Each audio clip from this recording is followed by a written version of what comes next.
Hey there, folks. I'm Matt Hansen, And I'm John Johnson. and you're listening to Planes, Trains, and Comic Books, the podcast where we discuss favorites we've reread, both classic and new comics we want to read, and everything else in between. And here's the comic we picked this week. Hey there, everybody. Welcome back to another episode of Planes, Trains, and Comic Books. Today, we are continuing our manga March Madness with the book Claymore, Volume 1, which is called The Silver Ride something, right? I don't remember what's the Silver Ride. Slayer, there you go. And yeah, you hadn't heard of this, or you hadn't read this before, but had you heard of it, John? I think you had mentioned it in passing. All the ones we had for our Patreon poll. This is our Patreon poll winner. And all of the ones that were in it, I think, were ones that were kind of been on, like you might have read, or probably have read, but and may have mentioned to me. But now I have not read any of them. So, but this one definitely not. But yeah, but the cover looked cool, and kind of like the general of like what you said it was about. I was like, okay, that sounds interesting. Yeah, that's the cover's actually what caught my eye with this originally too, because it's different style. It's got like pencils that are colored over, or like pastels or something. So like the art itself with the color kind of was different than everything else that I'd seen that was of a similar style or a similar genre. So like, same with kind of Berserk. Berserk had a different look too. And you're just kind of like, who the hell is this guy on the cover of all of these? but this one stood out, and I think it does stand out. Like, apart from many of the mangas that we've read, it seems to have this thing that mangas don't normally have, which is a singular focus. Like, this is just, at least this first volume, starts off trying to just get across what the main point, like what the main story is of this, like who this main character is, and like sticks to it.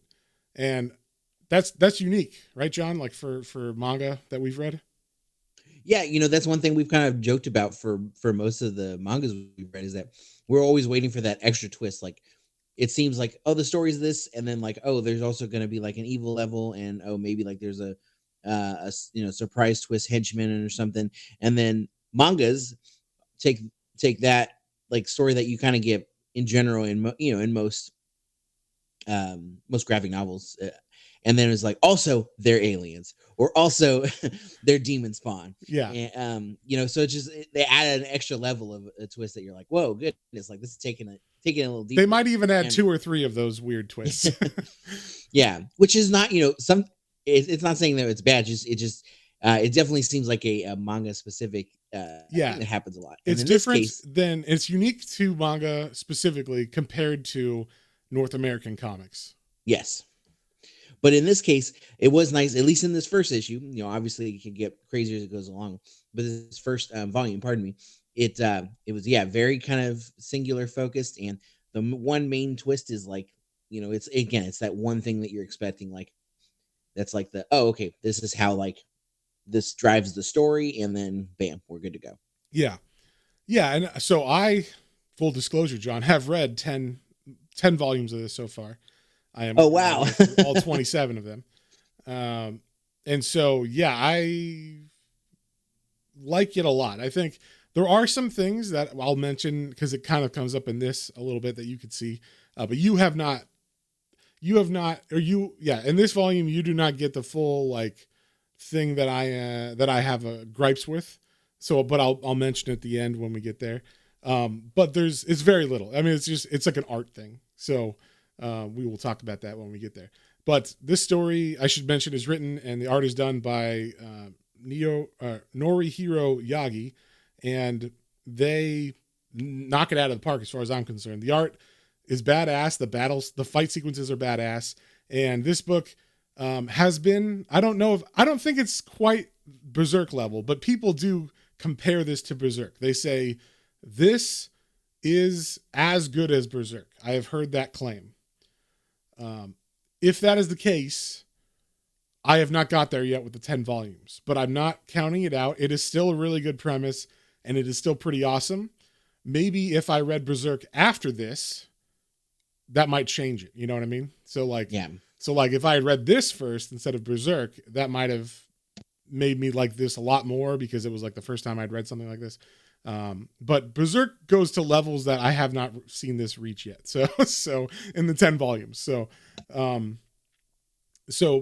with that being said, I do think it's still a really good series, and it definitely has that violence factor, which is, I think, what most people consider badass about Berserk is the violence level towards monsters and demons and stuff. So with that being said, we start off on the first page of this where we see our main character, who is not named on the first page, but her name is Claire, and she is just this armored, small-ish, skinny woman who has this giant ass Claymore sword that's normally a two-handed sword, but she is wielding it one-handed very skillfully, and she's cutting the head off of a monster. And that's kind of like the first introduction page. And you're just like, oh wow, that's badass. Like, what's going on there? And we also see that she has like different looking eyes, like her eyes kind of have like a cat's eye when she's in battle, at least. So like the pupils are like vertical instead of round. So that's interesting. What do you think of her design, John? Oh, I very much liked it. Yeah, like the cat dragonish eye looking thing was very cool to see, like on the the kind of the close up of the next splash page. And then yeah, like we get right away like she's a badass fighter. She's got this giant sword that she's again normally two-handed. She's one-handed wielding with seemingly looking ease. And yeah, she's very kind of like petite, slim. I'm gonna compare. Obviously, this came out before, but there's a new Star Wars character. Her name is. She's a female, not Jedi, but and not Sith. She's kind of in between. Her name is Shin Hati, and she looks very similar in style. She's got like a short blonde hair. They stole it. That's what they did. Again, they probably might have. I mean, Star Wars takes a lot of from. Star Wars steals a lot of stuff from a lot of things. You're right, John. The Dune, maybe. Lots of stuff. Lots of stuff, John. But yeah, I mean, I like her design. She's very cool looking. Yeah, I like her armor specifically. I like that she has some kind of like plate system on her back, like around her neck and things, like kind of different setups than I've seen on other similar armors or like armor for other people. Usually it's all about the front, but she has like this like turtle shell plate thing over her top of her shoulder blades kind of thing. And I don't know. I just thought like I really like the design in her armor. And like it seems thoughtful for what she's going up against. Like it's not all bulky, except around where areas where the monsters might strike her around her neck or her back or something, So I thought it was thoughtful in that way. But we start off after that little battle scene in a city or in a town where there's someone dead on the ground. People are saying, oh my God, this is the sixth one. And we find out this town has been besieged with some kind of monster called Yoma. And as part of that, they're like, we don't know what to do. This thing's killing everybody. And the town elder decides that he makes a call, and he's like, we're going to call in the Claymores, or a Claymore. We put in a request to them, and they have sent someone. So we start off with people in the town being like, what? Claymores? Even though they're besieged with these monsters, right? Like these Yoma are killing people. It seems like Claymores might be considered even worse or similar to these monsters, and they don't want to bring them in necessarily either. And specifically, one of the people who is kind of like resistant to this is a boy named Zaki, and we find out his parents were actually the first people killed by this Yoma that is terrorizing this town. And he's got a little brother called Rocky or Reiki. I don't know how to say it, but and they're brothers, and their parents were murdered. So he's got reservations about this Claymore, and so do a bunch of other town people. But I guess they figure, well, I mean, it's the only thing we can do, but they sure do give us the creeps, you know? And then like right as they're thinking about that, they like walk out of this building where they have this meeting, and Claire, the Claymore person, is sent here. Now, we do learn that the Claymores are not called Claymores, or they don't call themselves that. It's what other people call them. It's like the name the townsfolk give them. Basically, because of their big sword, like Yeah, they because didn't of really their have a Claymore name. sword. Yeah, they didn't really have a name. I guess otherwise they're just like a Well, it's either that or Silver-Eyed Witch. So I'm assuming Yeah. Claymore's a better, you know. If I had to be called something, I would rather be called a Claymore than a Silver-Eyed Witch. So That's true. You walk into town, it's like, it's the Silver-Eyed Witch. yeah, Like, that's definitely sounds worse. yeah. But I love this reveal where it's like, once again, she just looks like a 20-something slender girl or woman, and these guys are acting like she is horrifying or something. Like these townsfolk are like, I'm terrified of her, but she does have a very piercing gaze. And like I said, when she's fighting, she has those cat eyes, or like you said, dragon eyes.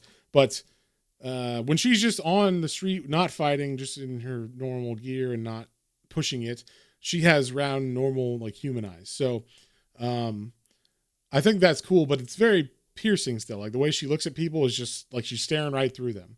And we kind of find out that that's because she does have a power set. We don't know exactly what her power set is, other than she can wield this really big sword with one hand. But we do know that from what people say as she's walking through them, that she can just pick out a Yoma. Like Yoma can hide in human skin, and like basically they're like doppelgangers. They can kill a person, take over their form, and then kill people randomly through the town as they see fit, and no one will suspect them unless a Claymore comes in, because the Claymore can pick them out of a crowd unless immediately, unless the Yoma, what do they call that? Like hides their aura or whatever. Yeah, I guess they're probably super old and powerful at that point. Yeah, usually they can really hide themselves if it's if they have that skill. But so Claire comes in, she walks through this crowd of people who are just staring at her, talking about her like she's not there, saying how scary she looks.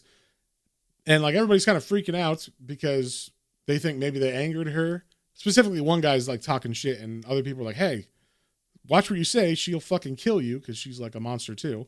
And then, but we do see the younger brother of the brothers whose parents were killed first. His name's Rocky. Rocky's just looking at her like in awe, kind of like, oh wow, she's fucking cool, and she's gonna like kill this Yoma for us. Then we cut to the city elder, who's got a big bag of money, and he's like, oh, here's your money, you know, take it. And she's like, no, I don't collect the money. Someone else will come do that. I kill the monster. So if I don't kill the monster, you don't have to pay anything. But if I do kill the monster, someone will be here a little bit later to collect. So she leaves it at that. She's very taciturn and like just to the point, right? Like she's not here to be friends. She's not here to like hold your hand or anything. She is here for business and only business, and doesn't give a fuck about anything really. So, as she's going around the town, as she walks out, she feels someone's like watching her or whatever. And like we see a flash of her cat eye come out as she senses this person, and she pulls out her sword, and she almost strikes little Rocky, who's been like following her because he's obsessed with her. She's like, what are you doing?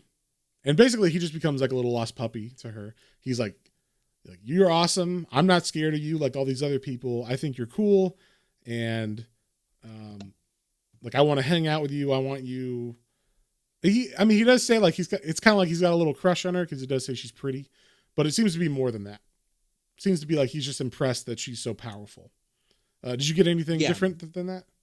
Not really. I took it like he's younger, so it's probably like schoolboyish, like, oh wow, she's really pretty, but she's also obviously really powerful and cool and badass. Like, yeah, I didn't take it as like necessarily like he's like, oh, I want to date her. It's just like, oh, like I'm in awe of this badass woman, and like I want to know everything about her. Yeah. So, you know, he sits down. She like tolerates him by like, she doesn't like push him away or anything, but he, like I said, he's a lost puppy. He's just following her around, asking her questions. and she's not really giving him too many answers, little things here and there. But it's obvious that like he at least wants to like mimic her, because she like puts her sword in, like stabs it in the ground, leans against it, sits down, and like is like, I'm gonna take a nap. And then he's like, oh, I'm gonna take a nap too. And then he like stabs a stick in the ground and does what she does, leans against it. So he's definitely kind of obsessed with her. But then she finds out as she talks to him, because she's like, oh, why aren't you scared of me like everybody else? And he says like, oh, I kind of actually feel safe around you because my parents were the first people killed by this Yoma. And she's like, that's interesting. Very, very interesting. So then he asks her for her name, and she's like, I'm not going to give you my name because you don't need to know it, and you'll forget it soon enough. Like the second I leave this village, you're not going to remember who I am. So after that little exchange, he goes back to his house, and I guess he's staying with his uncle. And as he comes in, he finds his uncle dead on the ground.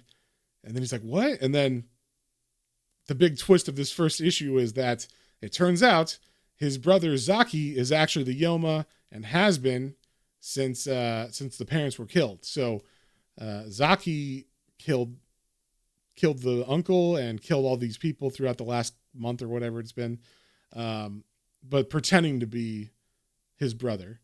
And so as he's like, oh, I'm gonna, like, his guts, the uncle's guts were great, and I'm gonna eat yours, it's gonna be great. Like one thing that is similar in this is the monsters are just straightforward, like monsters. Like there's not too much variation in them, I will say. Yeah. As opposed, you don't know this yet, but as opposed to Berserk, we'll find that out when you read Berserk this month's extra episode for Patreon. But the monsters in Berserk are very, very creative and imaginative, and they are differing very much like between them. Whereas in this, the Yoma are kind of like a race of their own people, so they all look kind of similar, and they all have similar features and whatnot once they transform from like the humans that they're hiding in. But basically, it just means that they get tall, they get really long arms, kind of look like they're transforming from like Resident Evil virus or something. Yeah, that's a good. Yeah, it kind of looks like a tyrant or something, like those bad guys from Resident Evil. But they get like sharp teeth and everything, and their hair gets all spiky and stuff. So as he begins to attack this kid, his what we thought was his little brother, like luckily he doesn't make any like killing blows initially, because that gives time for Claire, who like bursts through the door, sword, pulled out of her its sheath, and she like gets right in between the Yoma and the little brother, and we get this pretty badass fight scene. I don't know, what did you think of the fight pacing of this comic? I think it's to me, it's got really good pacing as far as like what's happening. You can follow everything, but did you feel that? Yeah, very much so. I like it kind of like, and then they build as they go along too. Like this first one, it's a little bit, but obviously it's this is the first monster in the first real monster, so she does defeat it with ease. But I do like that, like we get like, again, all of these creatures are kind of the same. They're just kind of like, yeah, like I eat humans, and like humans are no match for us, and haha, and it's very interesting. Like even though like it knows it's a Claymore, it's like, yeah, but you're still more human than whatever. Yeah. So I think that is because they have to introduce this whole concept to us.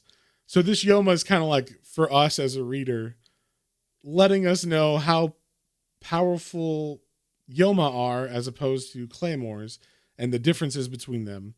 So it's kind of, I mean, later on we do see her fight some pretty increasingly dangerous Yoma, but yes. But this first one, he's surprised. So maybe he's a younger one. Maybe he's not aware of these Claymores as much as maybe they're only like a ghost story or something, like to the Yoma people, like, now you be good or else the Claymore is gonna come. You eat all the intestines, or else you're not getting dessert of brains or whatever they eat. So like, yeah. So maybe that's what it is. Like he's only heard little stories about them and has never faced one and doesn't know, that they have all these things. Cause he's like, how can you move so fast? And she's like, bitch, I'm half you. Like I'm half Yoma. And that's what we find out from this fight is that, what happens is, at least what they explain in this first volume, is that these young girls are, I guess, they're chosen or they choose to be to take in parts of the monster. They don't say exactly how, but basically it's like, I think it's like blood transfusion or something. Or that's what they make it seem like in this first volume. That like they take Yoma blood in, and then that transforms them into being able to fight Yoma fully, but they have they constantly have like a battle inside of them that it's fighting again. Like the human side is always battling against the Yoma about who's going to take over. And if it goes too far, then we find out the Claymores can actually turn into Yoma later on. But in this first fight, it's just him being like, how can you do this? How are you moving so fast and whatnot? But I think that's mainly for our benefit, as the reader getting introduced to this topic or this plot. Yeah. Yeah. But so this Yoma tries to take the boy, as like, what's it called? A, hostage. Oh, use her as hostage. Yeah. Shield. Yeah. A shield. And she just like cuts off his arms. She like, instead of going straight, she goes to the side and like cuts off the guy's arms or the Yoma's arms as he's holding the boy. So now he's like armless. And then we see her transform like a little bit, like she lets more of this Yoma energy out, and you see her face get kind of veiny and distorted like Yoma's are, but it's not as much. There's still a human essence to it. But that's basically, we see like when she goes full fight mode, she does actually start to transform a little bit. And that's what gives her the strength to fight these guys. So it's an interesting, like the way that they show it. I like that, that they kind of show what she has to do to defeat these things. Even though this one didn't seem that like hard for her to defeat, she just like still has to transform so that she can kill him finally, and like cuts him in half down the middle. But she does, she just puts her sword away, transforms back into human, and walks out of the room, leaving Rocky to be sitting like in this bloodstained room, which I thought was pretty hardcore. Yeah, I love it. He's basically curled up in a fetal position now, like, what the fuck did I just watch? Yeah, he's not talking or anything. And then like when they find him, like the rest of the town people, they're like, yeah, he hasn't spoken forever, but it's actually like, I don't think he's too traumatized necessarily by what he saw. He's just kind of enamored with her, and he's absorbing or processing what he saw from her, like her transform a little bit, her be a badass. He's deciding whether he thinks he wants to stay with her or not, like follow her. Cause that's what he ends up doing. He decides like, hey, wait, I want to stay with you. Or like, he's like, my parents are killed. I don't have anybody else, but I will remember you. What is your name? Like, tell me your name. And she lets him know that her name is Claire. And that's how we end it. Like he kind of runs after her, but we do leave him in the village as she walks out all badass. So, I love the way the second chapter starts. So we see the same thing we saw in the first chapter where she comes into town, and this just starts with her already in the town, and she's walking up to the village elder, and the village elder's like, oh, here's the money we agreed upon. Like, take it from me. And he's got it in his hands, but then she just pulls out her sword and chops his head off, or like chops his head in half, I should say, like horizontally.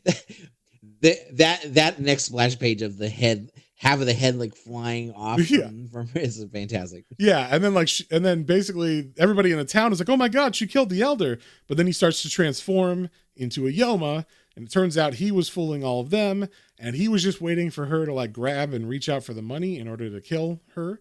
But she was able to hit him faster, and I thought this was funny because this is a very like movie thing, where like his head is gone, like half of it is, and he's still talking. He's still like, if only you had gotten closer, and like blah blah blah. I thought I suppressed my aura enough, but then he just falls dead after explaining all of that, which I thought it's very like cinematic. Like you just have to get this out so people understand certain things, right? Yeah. So it is very much like that, but it's like we just see her dispatch. She's finished, and then she tells the village people like, "Hey, someone will be by to collect this money. I'm out." So she goes outside of town to wash off because she's covered with blood after that moment because it's all sprayed all over her from the guy's head.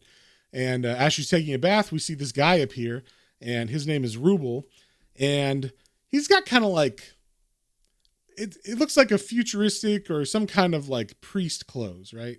Like he's got long sleeves and long pants, and I don't know. To me, it looked like a priest or something, or like a Puritan, but like a new take on it. Is that what you felt? 100%. As soon as I saw him pop up and they were talking, and he's like, "Oh, did you get the money?" Yes, and like, "I have your next assignment," kind of thing, and I was like, "Oh," so my mind right away was like, "Oh, this is like some like religious head figures. This is probably like one of their like little guys that has like a group of these that he goes to, or one of them that he goes to, and they're like, yeah, basically, this is like a secret society that protects the world or not, maybe not secret, obviously, but this is like a society that protects the world from these Yomas by having these half Yoma, half female warriors." And it's like, oh, okay, now I did like this is from this page. I think it was like, oh, I really want to know the backstory of like what's going on here. Yeah, who are these guys? And one thing that's interesting about this scene is she is bathing, so she's naked in like a river or a pond where there's like a waterfall, and he just appears and he's watching her as she's like bathing, and then she gets out to put her clothes back on and talk to him, and he's just watching her. And I thought like, I wonder if this is like insinuating like because she's like half monster, he doesn't view her as sexual, or if she doesn't view herself as sexual, or if she's just not worried because she's such a badass. I don't know. Like, what do you think of this scene? I figured it was something like that. I figured either it's trying to imply like, again, maybe he's like a religious person, so he's like he doesn't look at, and he's she works for them, so it doesn't look at it I sexually. don't think the religious person would have any bearing on that, but Yes, you're right, as history has taught us. yeah, But the thought process kind of led me there, and or like you said, he couldn't try anything if he wanted to, probably because she's a fucking badass, and yeah, that wouldn't stand. well, there is one panel where I do think he is leering at her because she gets out, she goes to her pants, she kind of bends over to put them on one leg at a time, and he is staring at her ass as she does that. So like, it seems like, I mean, it could be read as like he just doesn't care, but he does turn his head to follow that and to stare at her. So it's the only thing that they show where there's any kind of like leering between them or between him and her, but like because most of the time it's just talking, but she does seem like she doesn't give a fuck. Like, yeah, sure, leer all you want, but I'll fucking murder you if I want. Or maybe it's such a relationship that like he is in full control of her because she is just part of this order and she doesn't have any say in what happens. It could be that too, That's true. Maybe, yeah, like she basically is just doing what she's told, and like, so she's just like, okay, like listening and like just kind of going with the normal. Yeah, like this is just normal. Like she meets this Rubel guy after every job, and he collects the money from the town, and then he sees her, and then that ends up maybe I don't. They don't ever say this, but you could see it going like maybe he does. Maybe when they're back at the Claymore headquarters or something, he does like have his way with these Claymores or something. I don't know. But they are badass warriors, so it could be the other thing too. It could be a mix of it or something, But I would hope not. I mean, like, I get like how you like if you work for someone, as far as like someone has you like under their control and their influence, right? Well, I don't think it's work. I think it's more of like if you are born into this or you're abused to think this is your master or something, then you don't even question what's happening. You know what I'm saying? That's true, because like we're from the first standpoint of this first volume is like like we said, they made it seem more like they're chosen or they are volunteer for this. But I Well, think we could I'll spoil it assume. because I've We read could 10 assume. volumes. It Yeah. is, yeah, it is. It doesn't seem like they're actually chosen because we do get a hint of it a little bit later. They show her having a memory of being a little girl and seeing her parents dead from a Yoma. And so then you're like, okay, well, if she was abandoned or she was orphaned at a young age, well, how did she get to be volunteering to be a Claymore? And you could imagine maybe, you know, Revenge. right, but like, okay, when she's older, she volunteers. But they kind of later on say like, oh no, they literally just take young girls and like put them through this system to make them these things. And they don't really volunteer necessarily. I mean, can a kid that's 9 or whatever volunteer for things that like someone's going No. to fully change your body and outlook and all that stuff? Not really. You're- So no, that's true. There's that, and then also they do mention that it's only females that go through this. The men that, and we don't know why, but it says that men cannot go through, have never survived the process. yes, I'll spoil that too a little bit. Basically, it's like they roid out too much from this Yoma blood, so they always turn into full Yoma if they start the process. So you're telling me men can't control their urges, and that women are much more adept to being able to, hold on to things and like work through and like process things better? I'm not saying anything, John. The comic writer is saying that. So the mangaka is the one making those calls. So I'm not stepping in any minefields, John, no matter how many you lay in front of me. All right. So anyway, so after she gets dressed and puts her armor on, he basically tells her, hey, there's a town, like 28 people have died in the last week. So like, Ooh. or the last month. So like, that's way more than one Yoma is capable of dealing with you or capable of killing usually. So we think there's more than one, maybe even up to 5. So she's supposed to wait for help, but she's like, nah, fuck it. I don't think she thinks she's a badass. She just doesn't want to wait. She's like, I just want to do this thing. And this also kind of like, they don't care if they live or die.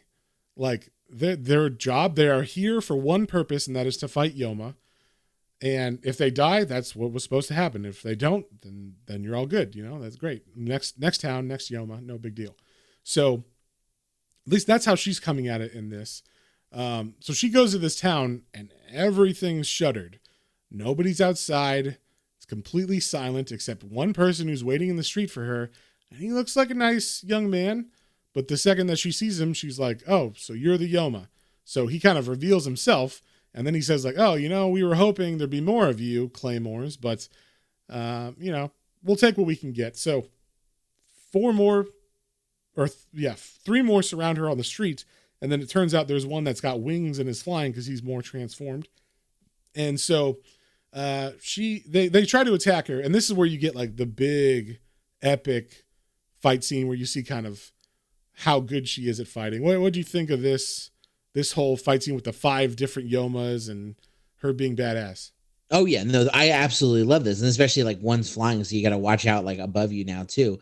This was fantastic. Like that's the one thing, she's fighting him, and you see her eyes do the thing, but she doesn't really have much more a transformation. She's still able to go at them. Yeah, her face doesn't transform as much as it did for that first one, probably because she knows like I can't fully freak out in this, or I can't expend too much power in this five person fight scene or fight because, I don't want to transform. So, but she does a move that actually is pretty like, she's very tactical. And I like this one because it shows that she's not just brute force or just like skilled with a sword. She's got tactics too, because she's outnumbered.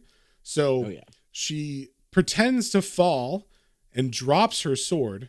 And then as the 2 Yoma are like, oh, she dropped her sword, attack. She like drops it into her other hand and basically left hands the sword and chops them in half. And so basically we see 1, she can handle the sword with both hands, which is useful.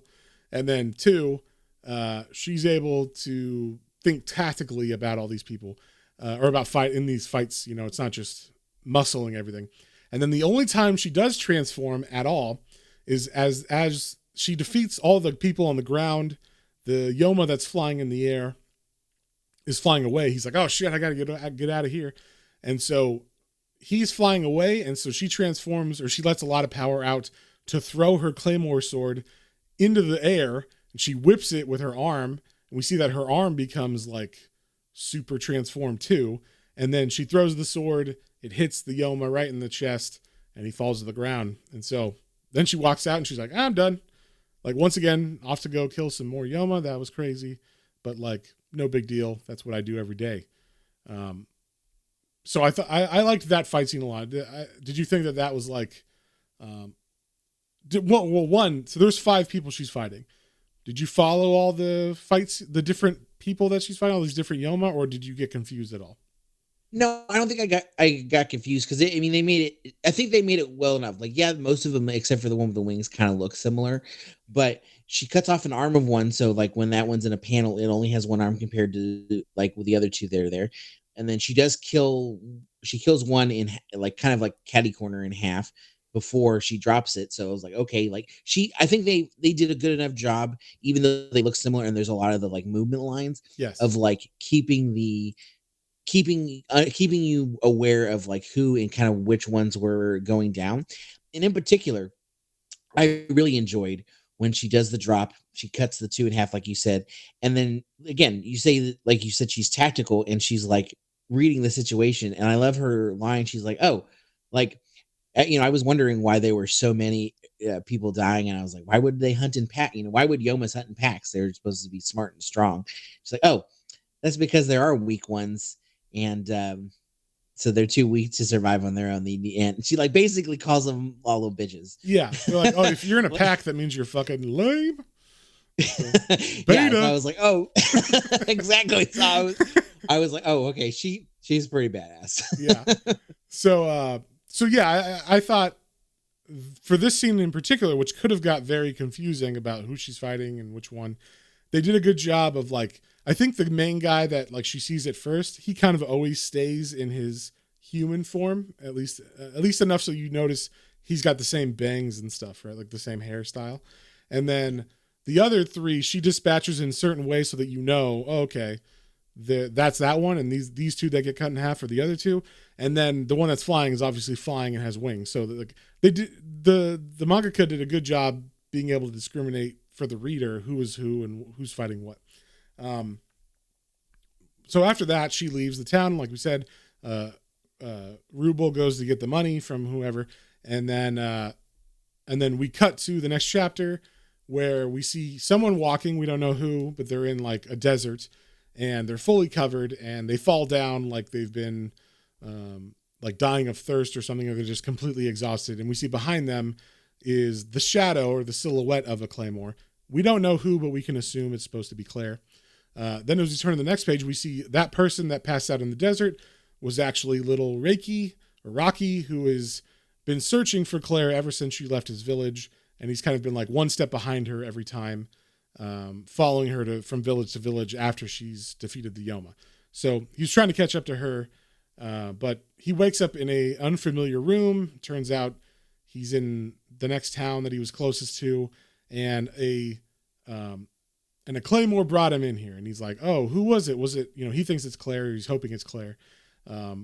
And he's like, well, the innkeeper's like, well, she didn't say her name, but she paid for your room. Here's all the food you could ever want to eat right now. And so, but the second he says like, oh, you were brought in by one of those silver-eyed witches, he's like, oh my God, it's Claire. I'm going to go find her. So he like eats really quick and he runs out of the town, and, as he's in the town, he asks like, oh, did you see where the Claymore went? And they're like, oh yeah, she's in the woods, but she's already like a day out. She went to go track a Yoma over there. So, as Reiki is going through the woods, he hears, or he sees a Claymore in the like distance, and he's like, oh my God, Claire. And then as he runs up on her, he sees, oh no, that's not Claire. Now, John, just for clarification, did you think this was Claire when he first saw her? No, she looks different. She got the longer hair. She has long hair, but she's still a young woman. Her armor is different. I think that's the giveaway. Yeah. It's slightly different. It's similar, but slightly different.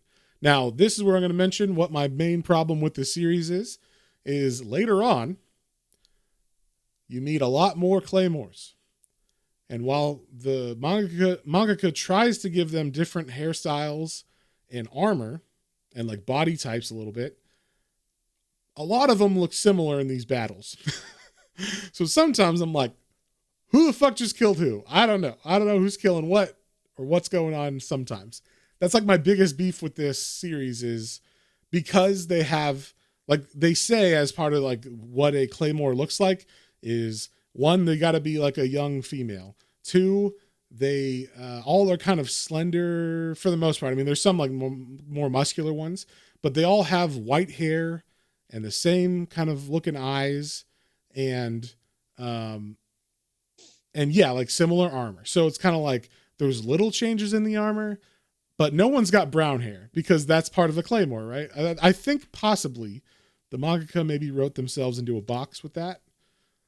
Just as someone who's like written some stuff before, I'm like, I could see that you described this person in the first chapter and then like 12 books in, you're like, fuck, I have 12 Claymores on a page and they all have to have the same style or the same color hair. So I have to like, and the same color eyes. You can't make one with darker eyes. So you're like, oh, that's that one. Like, like they all have to have silver eyes and silver hair. And you're like, fuck. So I don't know if, I mean, you might not have felt that at all because, like you said, you noticed that she wasn't Claire right away. But like later on, there is a little bit of confusion, at least for me, about who's who when they have these large groups of Claymores fighting. For sure, and I can imagine that, especially like you said, if they are, and especially it's all in black and white. So if you have, yes, more than like a handful of characters on the page that all are similar, like you could definitely lose track of them because you can only do so many different hairstyles and then once things are moving and there's action, that could definitely get lost in translation. Yeah, and I think later on, like I said, they do get like different body types, like more muscular and stuff. They could also, I don't think they, or at least don't think they've done this yet. They could also do like different skin tones and stuff. But I don't know where this is supposed to be, like if it's just a magical world or if it's supposed to be like Japan or something. So they might just be sticking to one tone of skin for that reason. But yeah, like all the Claymores do have the same tone of skin, at least in this volume. And later on, I think they do too. But that would definitely differentiate, who's who. Is if you can't change the hair color, maybe the skin tone doesn't have to be what it is. I don't know. They don't, obviously, like you said, it's in black and white, so it's just paler than brown, So that might be something they add later on. I don't know. Like I've only got to volume 10, but yeah. So he sees this Claymore, and he starts asking her questions like, wait, you're not her. And are you the one that paid? Why did you pay for my food and stuff? And then as he approaches her, she says, oh, we Claymores are kind at heart. And he pauses and he's like, wait a second. You called yourself a Claymore. Claymores don't call themselves that. That's like that's your human. That's what humans call you. You don't call yourselves that. So then she's like, oh, you are clever. And then she transforms into a Yoma. So it turns out this is the Yoma that was attacking the village, but it's like transformed into a Claymore. I'm assuming, I don't know if you assume this, John, but maybe it has killed a Claymore before, and that is the one that it's taken. Exactly. That's what I figured. I didn't think of like anybody going like full Yoma. I just was like, oh gosh, like this must be a powerful one if it looks like a Claymore because it probably killed it and then took that form. Yeah. So that kind of also ups the ante. This is very much like Dragon Ball Z, where like we have the first Yoma, and then you have to kind of power up each battle slightly to figure out like to really make the stakes high enough in each scene or what, in each battle scene. So yeah. So like the first one was just one guy and he was not too bad, but then you get 5. But then they put in the caveat, well, these are weaker ones, but there's 5 of them, so they're still dangerous. And then you get this one that's like obviously killed another Claymore, so it's got to be more powerful, right? So I like that. But immediately this Claymore takes him as hostage because it knows Claire is out in the woods looking for it, and just as it takes the boy hostage, Claire shows up and now ready to fight. So she does not even budge as far as seeing Rocky. Like she sees him, she stares at him just like he's a rock, basically. She's like, you might as well be holding, a tree or some shit. Like, I don't like, that's the attitude she's putting out. She doesn't say anything like she doesn't care about him or anything, but she's just like not saying anything and not even showing emotion on her face from seeing him. So, basically the Yoma says like, well, I thought you Claymores didn't have feelings, but you know what? I saw you take this boy into town, so I decided this boy must mean something to you, so that's why I'm holding him hostage. And so she pulls out her sword like she's going to fight, but then she throws it on the ground, and this confuses the Yoma, of course. And the Yoma's like, well, fuck it. If you don't have your sword, I'm going to attack you. So she lets Rocky go, and the Yoma lets Rocky go, and then it rushes Claire, and then punches through Claire's chest or like abdomen. So at this point, John, what did you think? Because it's kind of like surprised, like why would she not fight? Yeah, I was a little confused because I thought there was definitely again some trickery because she says that she's tactical and smart and like thinks ahead. So I was like, okay, but then yeah, when it actually like gets this like shoves its fist or its clawed hand through her abdomen, I was like, oh, well, that's weird. Like, was she gonna like heal too, or like what is this all about? That's kind of interesting. Yeah, but basically it's a ploy because now the Yoma's right next to her, and as she like falls to the ground, she falls close to that sword that she threw down, and she ends up. This actually gives her the chance to strike him or strike the Yoma with the sword. So she cuts off the hand that's inside of her, which I thought was pretty badass. And she still has it in her abdomen as she's fighting the Yoma, and then she like cuts its head in half horizontally, just like she did to that town's leader guy that was a Yoma. And then this Yoma dies, but I like she stands up, and as the blood spurts from it all over her, she's got the arm still like stuck in her abdomen, but it doesn't. She's not showing pain. She doesn't show any pain until she rips it out. And then when she rips it out, she's like kneels down on one knee like it does hurt. But then she kind of does her Yoma power concentration, and you see her face start to transform a little bit.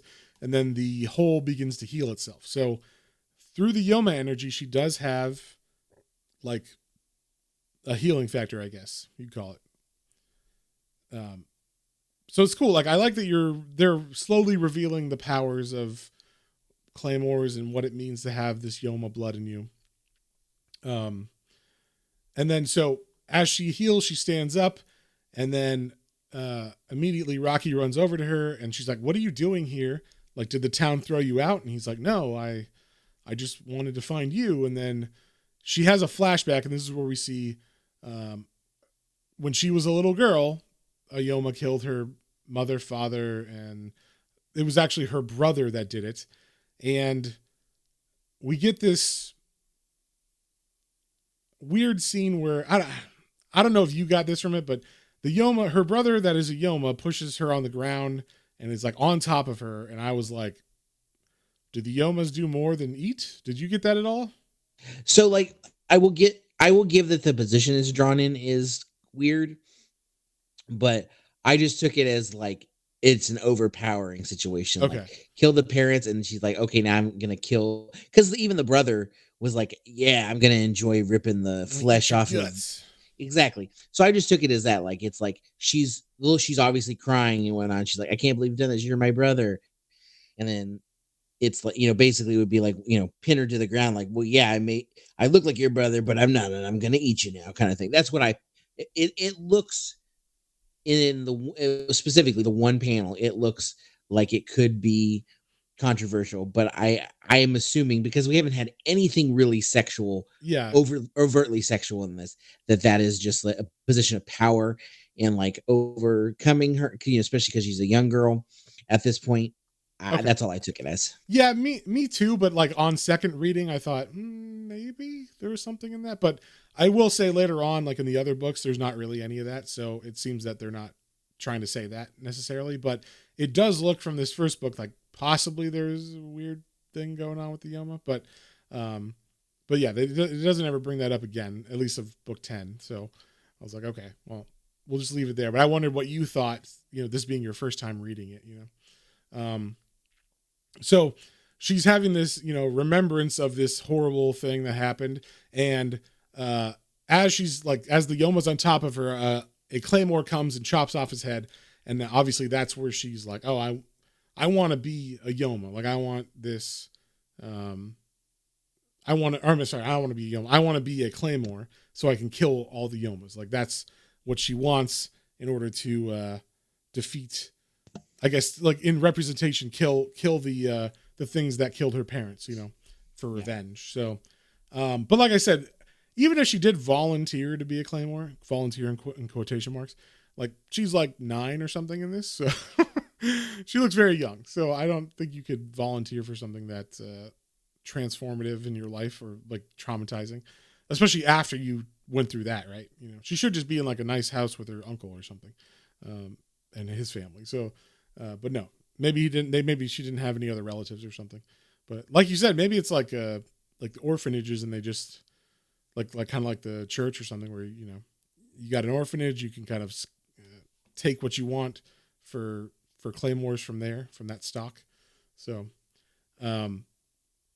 but yeah, basically, Claire softens because she sees Rocky crying and sees his similar situation to her when she was younger, and she's like, okay, can you cook? Like, if you can cook, you can come with me. And he's like, yeah, I cook, of course.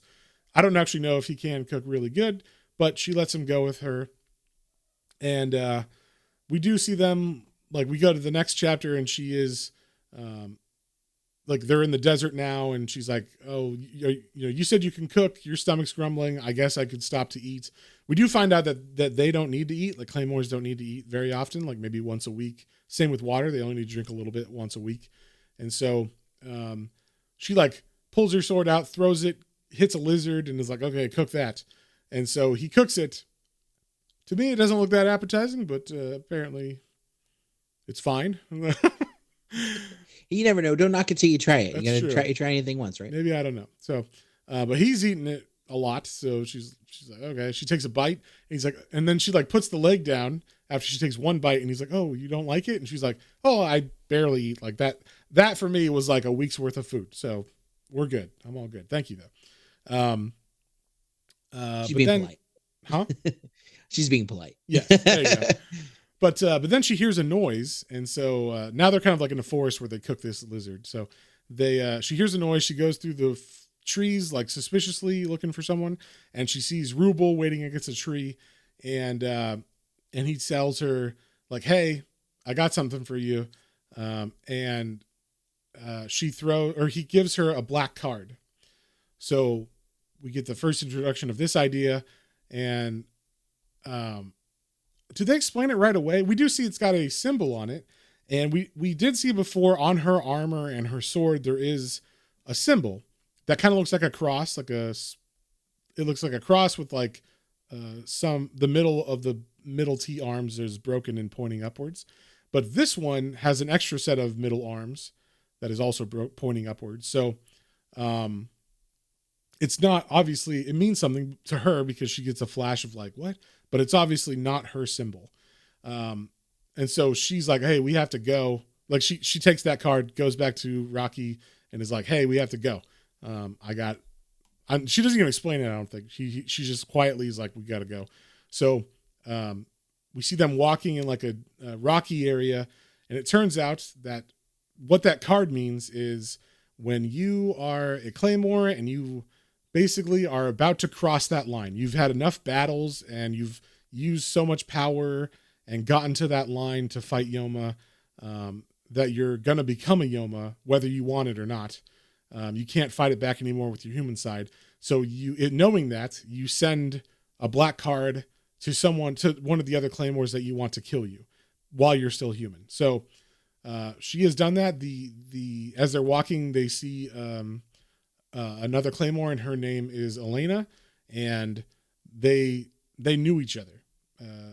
Elena was friends with Claire in the convent, I guess, or whatever, or the Claymore training Claymore grounds. Academy. Yeah, Claymore Academy. There you go.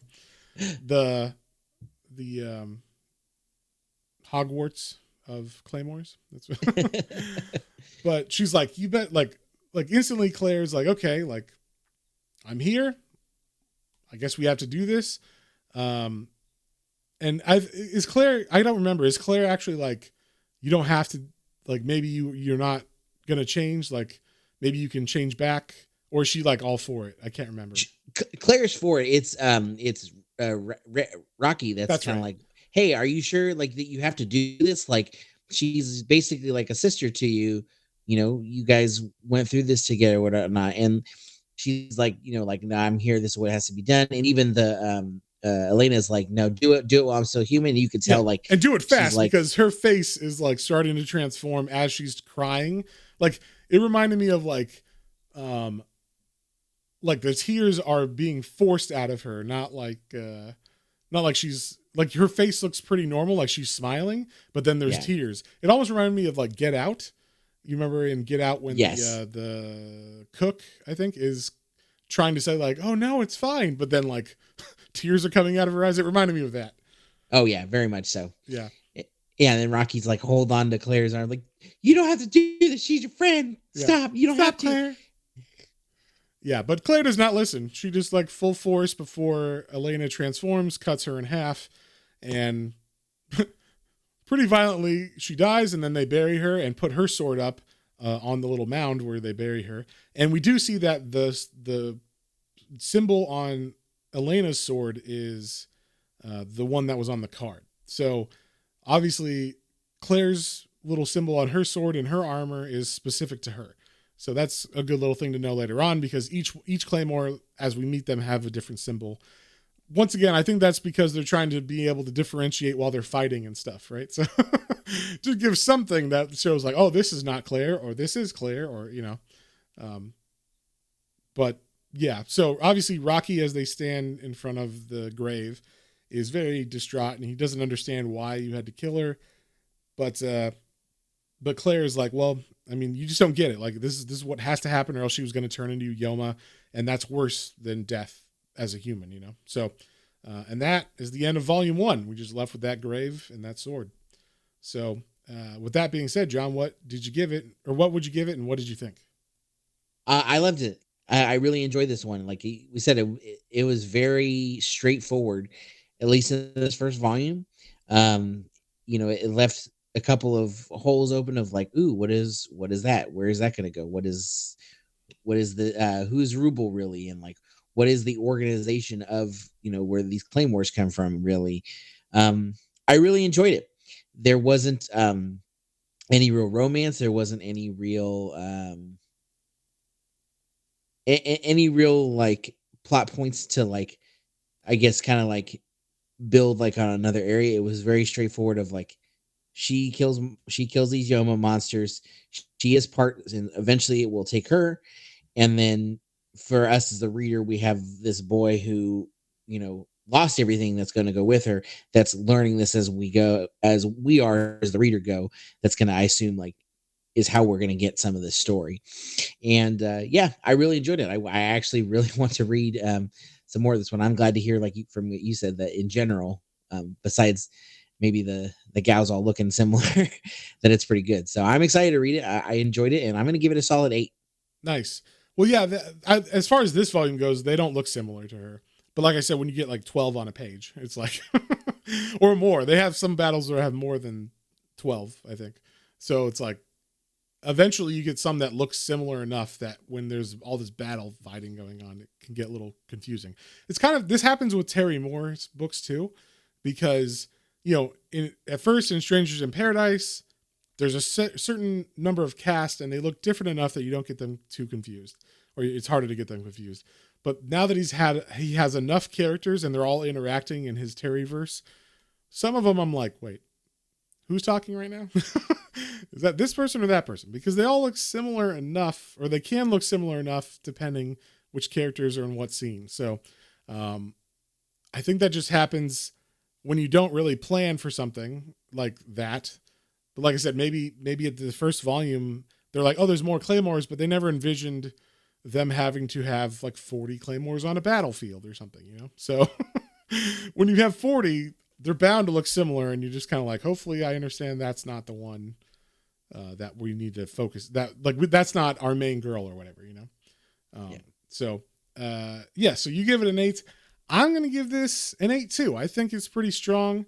I enjoy it. Like I said, I don't think it's as good as Berserk yet. I've only got to volume 10, so maybe I'm wrong on that, but I could see like how it definitely is a badass comic. It definitely is worth the like accolades it gets. And I'm enjoying it. So like I'm not like what's it called? Aggressively like reading it. Like I must read the next volume, but I'm like, oh, let me read the next Claymore. After like a month, I haven't read the other one, so I'm like, oh, let me read the next one. It was good, and then like I'm reading it at a pace as opposed to like just completely dropping it and forgetting about it. Or like with Berserk, I was like, I need to know what happens, and I read like 40 volumes in like a week. So so it's not quite there for me, but you know, other people have had different feelings towards it. They've liked it a lot. So, and like I said, they do say it is just as good as Berserk. So, that is, we'll figure. I'll be the judge of that, everybody. All right, I'll be the one who decides that by the end of this. So, yeah, I give it an 8. You give it an 8. With that being said, like we said at the beginning of this, if you guys want to listen to the exclusive podcast this week or this month, which is Berserk Volume 1, we're going to be doing, or not Volume 1, it's Volume 1 of the deluxe series, but it's the first 5 volumes. We're going to be doing the Golden Age. We're going to cover all of it for beginning in March Manga Madness, but continuing for the next 3 months as we do a 3-part series on it.